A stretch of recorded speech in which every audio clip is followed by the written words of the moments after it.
Are they fit in politics? ఏంటి మన తెనాలి? ఎవరు వాడు? Rowdy sheeter. ఎవరు వాడు? గంజాయి బ్యాచ్. మీరు వెళ్తారా? ఎన్ని గుండెలు ఉండాలి మీకు? ప్రజలు మీకు సపోర్ట్ చేయాలన్నా. ఇంకొక పక్క నిన్న పొగాకు. ఏంటి నీ పని? పొగాకు నేను చెప్పాను, ఎవరిచ్చారండి? 12,000 రూపాయలు క్వింటాలకిచ్చి కొనిస్తున్నాం. మా దగ్గర ఎక్స్పర్టైజ్ లేదు, గోడౌన్స్ కూడా లేవు. రైతులు ఇబ్బందుల్లో ఉన్నారు. ఎంతైనా పర్వాలేదు, నష్టం వచ్చినా పర్వాలేదు, కొనాలని కొంటున్నాం. కొంటే మీ బాధ్యత ఏంటి? ఎప్పుడన్నా చేశారా మీరు?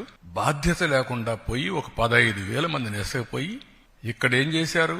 అమరావతి, దేవతల రాజధాని అమరావతి, ప్రజా రాజధాని అమరావతి, వేశ్యల నగరం. ఇది ఎంత కొవ్వెక్కుందండి మీకు? ఇంకా సమర్థించుకుంటారా మీరు? మీరు అడిగిన క్వశ్చన్ చెప్తున్నా, కెన్ యూ ఆన్సర్? ఇలాంటి వాళ్ళని మీరేం చేస్తున్నారు? మీడియా. మీ ఇంట్లో ఆడబిడ్డలు లేరా? మీకు తల్లి లేదా? కూతుర్లు లేరా? మీ భార్యలు లేరా? What are you talking? మనకు బ్లడ్ బాయిలింగ్